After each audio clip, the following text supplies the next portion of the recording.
Isibhedlele sikumgangatho ophezulu esixhotyiswe ngobuxhakaxhaka bale mihla sizawuphuhlisa impilo esemgangathweni kulo mmandla.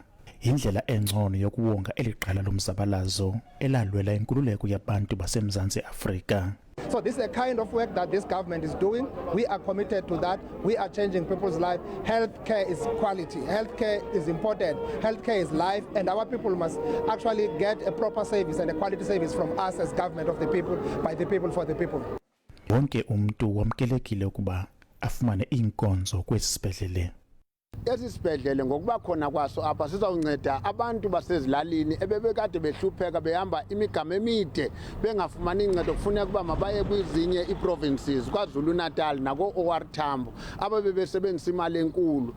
Abalawuli besibhedlele bathi ubomi buzawutshintsha. Sine equipment elohlobo ngoku nadathi esithengelweyo sizozofarisha ezi services sinazo ke nezinto zokuphefumla ezithi ventilators. Iziguli eziphuma kwiindawo ezikude ezilalini zizawuhlukana ngoku nokuhamba imigama emide. Dinkululeko Nyembiso, iindaba ze-SABC, eMbizana.